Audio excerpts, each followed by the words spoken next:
Supreme Lord, eternal truth, let us obey thee alone and live according to truth. Good evening, welcome, and we are having very important topic for you today.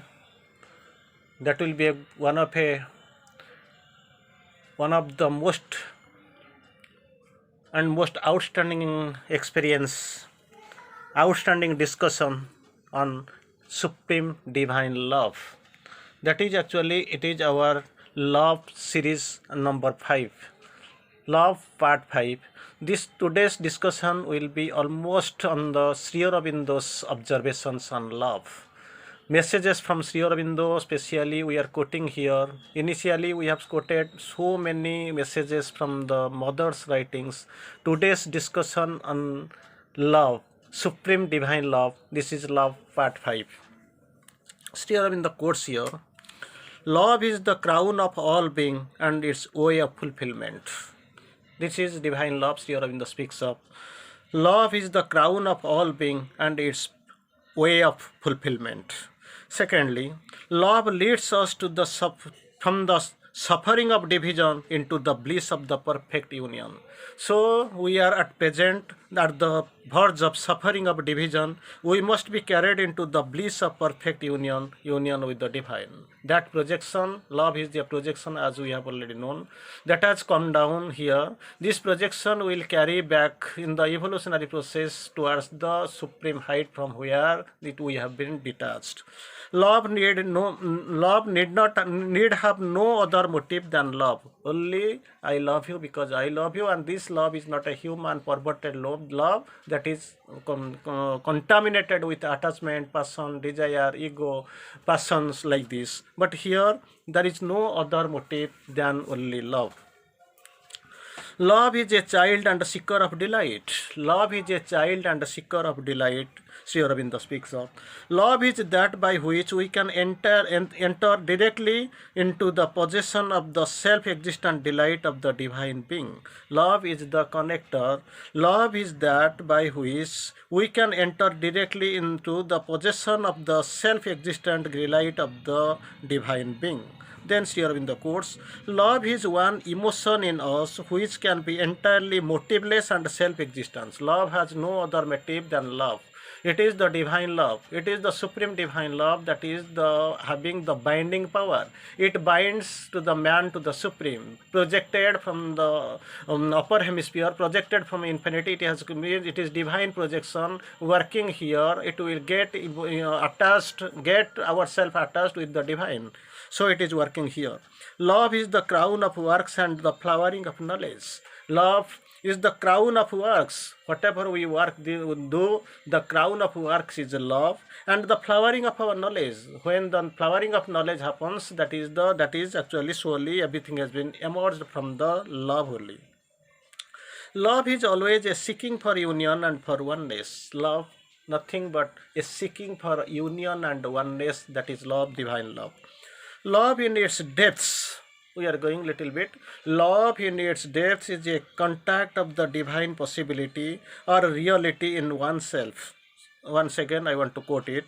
Love in its depths is a contact of the divine possibility, or the contact with the divine contact of the divine possibility or reality in oneself with the divine possibility or reality of the loved, lover, loved. So contact divine possibility and the reality of in oneself with the divine possibility and the reality in the loved, that is in the depths it is a contact. A supreme divine love. Already we have, this is our caption, this is the topic, the heading of this topic, the name of this topic. The supreme divine love is a creative power. Not only a power, it has the power of creation. A supreme, it is a creative power. Then Sri Aurobindo quotes here, the love for the divine is self-giving. The love for the divine is self-giving, which brings in return the full ananda of love and union. Sri Aurobindo quotes, it's a very interesting, very important point Sri Aurobindo quotes here. The love for the divine is a self-giving which brings in return the full ananda of love and union. It brings the full ananda of love and union, and this love and union with the divine. Love can last or satisfy only if it bases itself on the soul and the spirit. Loves, if it is connected with the bases itself on the soul and spirit, it can last or satisfy. It if it has the roots there in the it is like the root of the love. It is only in the soul and spirit. It can satisfy if it is based on the soul and the spirit. Sri Aurobindo quotes, the smile of love that sanctions the long game. The smile of love, initially this year's quotation, this message on the New Year calendar we have seen. The smile of love that sanctions the long game. The game, this is game for us, but for the divine, for the gods, this game is actually Lila. So this smile of love, the divine love, the smile of love indicates the divine mother's love that sanctions the long game. All love, indeed, that is adoration, has a special force in it, behind it. All love, that is indeed the adoration, which has a special force behind it. Love, that is worship. One second, after speaking of adoration, Sri Aurobindo writes, love that is worship is at once an aspiration and a preparation. That is worship at once an aspiration and a preparation. Then Sri Aurobindo comes for divine love. The divine love, unlike human, is deep and vast and silent. He compares regarding the divine love with the human love. Human love is perverted. Divine love, unlike the human, is deep and vast and silent. Human my love is just opposite, not deep, not that much vast, or it is actually crowding. It is a crowd full of crowds, not silent. The human feeling of love is always either based on or strongly mixed with ego. With the human love, there is the mixture of ego. That is why it can't be pure. So it is impure, it is mixed, it is actually mixed with ego. So it can't be pure. Human love fails in its own ecstasy. Human love, passion, attachment, ego, desire, selfishness, these are the things intermixed in the human love that fails by its own ecstasy. But divine love can squander itself utterly. It never wastes or diminishes. It squanders, it gives, it perpetuates. It gives all, but never waste or diminish. Human love is usually a mixture of ignorance, attachment, passion, and desire that already I have quoted. Human love entirely a mixture of ignorance, attachment, passion, and desire. Then, taste of the love. The greatest taste of love and devotion. We know we are loving, we are devoted. So, Sri Aurobindo quotes here, the greatest taste, this will be tested, and how we will know that we are in the process of the divine, supreme divine love.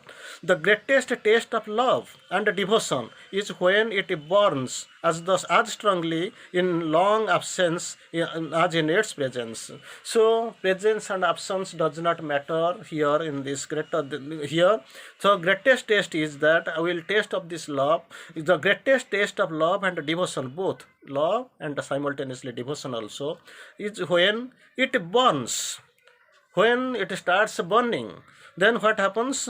As strongly in long absence of as in its presence. Presence and absence does not matter. It burns strongly even at the presence or at the absence. Then Sri Aurobindo speaks of one must be divine oneself before one can bear the pressure of divine love. So already Mother, you can quote Sri Aurobindo's writing. Mother has said in Savitri, speak not my secret name through the hostile time. Man is too weak to bear the infinity's weight. Truth born too soon might break the imperfect earth. This earth is imperfect.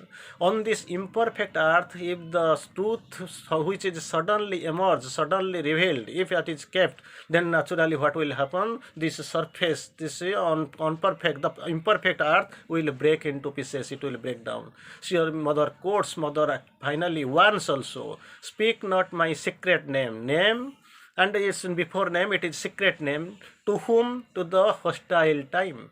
Why? What is the problem? Man is too weak. We feel we are very great. We so far the finest animal. We have standing. We are moving in the space. We have explored seas and all. But still, then mother says man is too weak to bear the infinity's weight. Might be man is having to have a limited power, limited force, limited ability. So with this he can do some minimum work he can complete. But for the infinity, if it is put on the man's shoulder, naturally he will break down. And the truth born too soon might break the imperfect. The earth, this earth is perplexed. It is a imperfect earth. For that, Sri Aurobindo writes here, one must be divine oneself before one can bear the pressure of divine love. To bear the pressure of divine love, one has to divinize himself. If he is not divine, he has not turned into the divinization, he has not made himself divine, then naturally it is very difficult, not at all possible, not difficult, it is not next to impossible to bear the pressure of the divine love. One can love divinely, Sri Aurobindo quotes here, one can love divinely only by becoming divine in nature. There is no other way. So he has to, if he has to love divinely, he has to become the divine in nature, no other go. One can divinize himself, one can divinize himself first, then only he can bear the divine love. Then next, Sri Aurobindo quotes here, God is thy opponent. Even while thou strikest him, so shall neither have of hell for its portion. So God is thy opponent. Love is there. It is actually on it is the touch of love that can the heaven and hell. It is actually for imaginary terms for us. That is the state of mind. Love and devotion depend on the opening of the psychic. As much as the psychic opens, with the opening of psychic, love and devotion depends on the opening of the psychic. And for that, desire must go. For the opening of the psychic, this desire, this ego, this vital constraints must go. They have to go. There is no place for that. In yoga also, love should be turned towards the divine. As you know, mother, somebody asked me, we are in love. Mother smiles and says, you just widen your love. As you love somebody, your love is confined now itself, you widen your love. In yoga also, love should be turned towards the divine. Keep sheltered in my arms, they will protect you against everything, mother asks. It is the love of the divine grows that other things cease to trouble the mind. If the love grows, with this growth of love, the other things cease to trouble your mind. A deeper brotherhood, yet unbound law of love is the only sure foundation possible for a perfect social evolution. This is love, only based on love. No other can replace it. Only by the ascent to the highest truth and the descent of that highest truth can love be delivered from the cross and placed at the throne. Ascend and descend with this phenomenon, love can be delivered from the cross and placed at the throne. Love and force. Sri Aurobindo speaks of when all is said, love and force together can save the world eventually. Eventually, two things, love and force together can save the world eventually, but not love only or force only. So this divine love and divine force can save the world. Next, concentrated love has a profundity of its own in which can't be measured. Then concentrated wisdom, after concentrated love, concentrated wisdom has a wider profundity, but one cannot say that it is deeper. So concentrated love is superior, more profounder than concentrated wisdom. So in knowing all these things, we have to go divine love, supreme love, human love, perverted love, God's love. So many types of love we see in the process of our discussion. So for here we can know as per our topic, a supreme love, divine love is a creative power. It creates. It is time to stop. Thank you. Vande Mataram.